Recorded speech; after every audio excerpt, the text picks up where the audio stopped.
देखिए, आरोप लगते आए हैं, लेकिन सत्य कभी पराजित नहीं होता।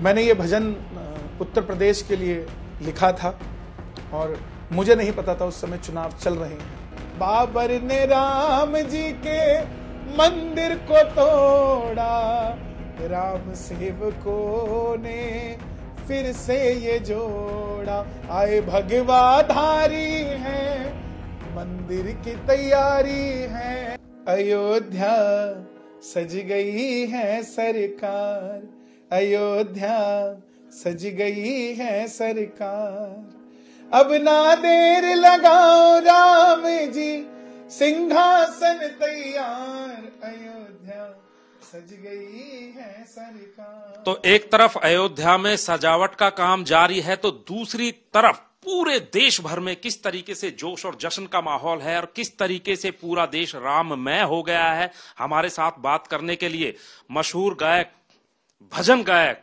कन्हैया मित्तल मौजूद हैं। कन्हैया जी, आपकी प्रसिद्धि एक भजन से हुई थी।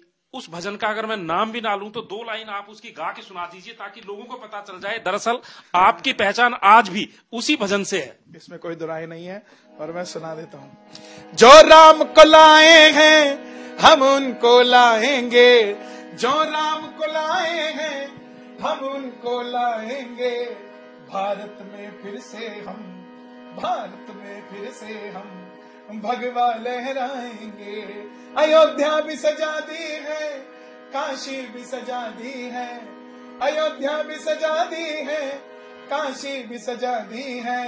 घनश्याम कृपा कर दो, घनश्याम कृपा कर दो, मथुरा भी सजाएंगे। घनश्याम कृपा कर दो, मथुरा भी सजाएंगे। ऊपर से नहीं है राम, अंदर से राम के हैं, बस इसीलिए मोदी बंदे कमाल के हैं। हाँ, राम को लाए हैं हम उनको लाएंगे। मित्तल साहब, इस भजन के बाद कहीं ना कहीं राजनीतिक रूप से भी, क्योंकि जिस तरीके से भजन गाया गया है कि भाई जो राम को लाए हैं हम उनको लाएंगे, तो आपके ऊपर आरोप तो लगे होंगे कि आप राजनीति से प्रेरित हैं कहीं ना कहीं। देखिए, आरोप लगते आए हैं, लेकिन सत्य कभी पराजित नहीं होता। मैंने ये भजन उत्तर प्रदेश के लिए लिखा था और मुझे नहीं पता था उस समय चुनाव चल रहे हैं। और ये छत्तीसगढ़ में राम जी का बहुत प्यारा मंदिर बना रायपुर में। मैं वहां से दर्शन करके जब बाहर निकला तो बाहर चाय पे लोग चर्चा कर रहे थे कि देखो हम राम जी को ले आए। देखो, चाय पे चर्चा भी आप बीच में ले आए। नहीं हो रही है जो सत्य। अब उसको लोगों ने राम के नाम को भी राजनीतिकरण किया हुआ है, तो मैं तो बहुत छोटी सी चीज हूँ। तो चाय पे चर्चा चल रही थी कि हम राम को ले आए और सामने योगी जी की तस्वीर लगी थी। तो मैंने बोला, जब यहाँ राम को लाने वाले नेता हो सकते हैं तो पूरे देश में ऐसे नेता क्यों नहीं होने चाहिए जो राम को लेकर आए। और उस मंदिर के ऊपर भगवे थे बहुत सारे, तो मैंने वहीं 2 लाइनें लिखी और देखिए भगवान की कृपा से दोनों लाइनें सत्य हुई। पहले जो गाया, जो राम को लाए हम उनको लाएंगे, 2022 में योगी जी जीते। और दूसरी लाइन, दुनिया भारत में फिर से हम भगवा लहराएंगे। आज पूरा भारत भगवामय हो रखा है। देखिए, आपने भजन गाया जो राम को लाए हैं, लेकिन अब राम आ रहे हैं। राम अयोध्या का सजकर तैयार है। तो इस खास मौके पर, चूंकि आप जैसे लोगों का भी कहीं ना कहीं बहुत बड़ा योगदान है, क्योंकि आप भी राम का प्रचार प्रसार किया है, तो क्या आपको निमंत्रण आया वहां से? बिल्कुल, ये मेरा सौभाग्य है।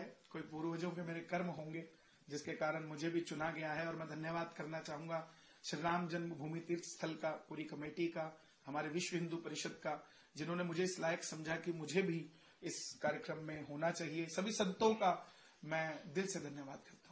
तो जब कन्हैया मित्तल वहां जाएंगे राम जन्मभूमि पर और प्राण प्रतिष्ठा का कार्यक्रम होगा, तो ऐसा तो है नहीं कि कन्हैया मित्तल वहां चुप बैठेंगे, तो वहां के लिए कुछ तो तैयार किया होगा। बिल्कुल तैयार किया, मैं सुना देता हूँ जी।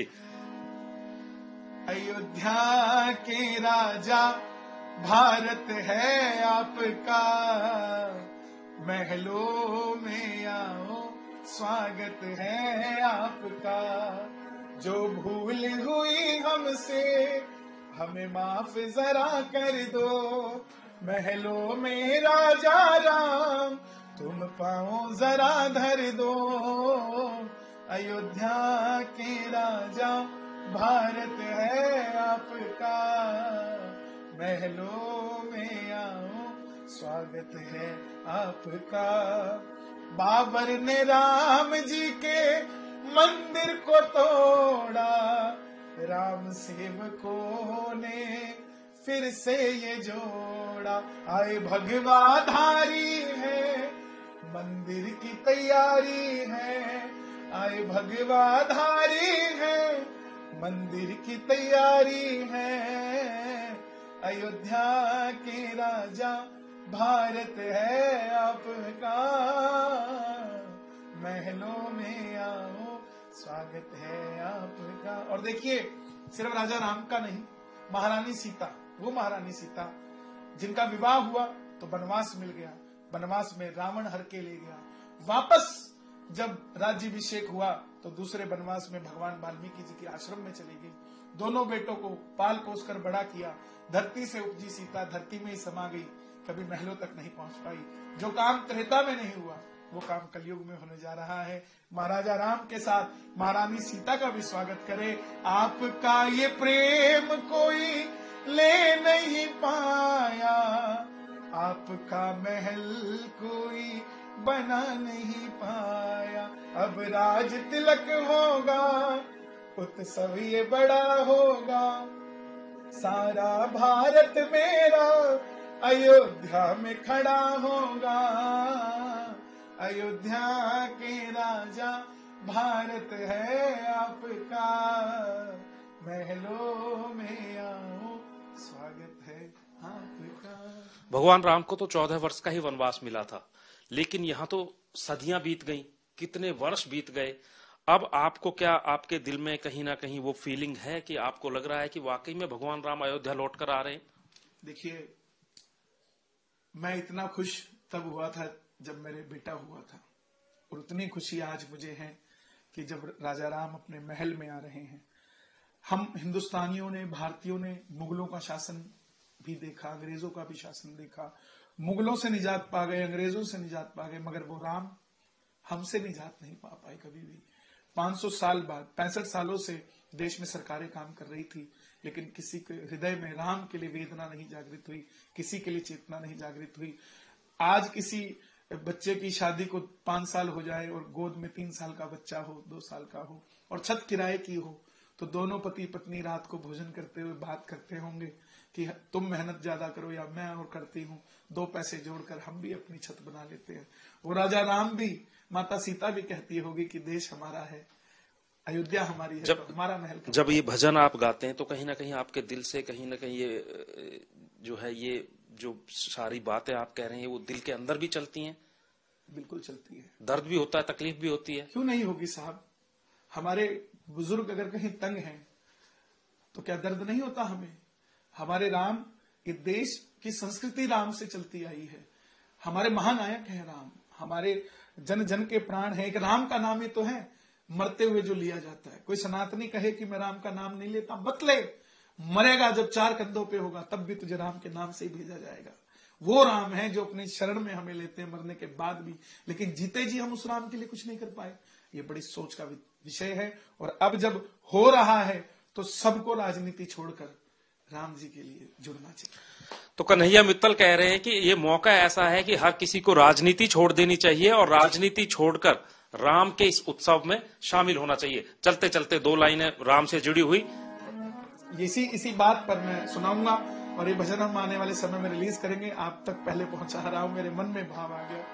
सत्य सनातन धर्म के सम्मान के लिए, सत्य सनातन धर्म के सम्मान के लिए सब साथ खड़े हो जाओ प्रभु श्री राम के लिए। सब साथ खड़े हो जाओ प्रभु श्री राम के लिए। छोड़ दो जाति पाति, एक हो करके चल दे, प्रभु श्री राम सज रहे, आओ अयोध्या चल दे। आने वाली पीढ़ी के कल्याण के लिए, आने वाली पीढ़ी के कल्याण के लिए हम साथ खड़े हो जाए प्रभु श्री राम के लिए। सब पहुंचे अयोध्या जी के। अब जो नहीं पहुंच पा रहे वो 5 दिए अपने घर में जलाए, 4 दिए राम लक्ष्मण जान की जय बोलो हनुमान की, और 5वां दिया उनके लिए जिन्होंने राम मंदिर को तैयार करना है।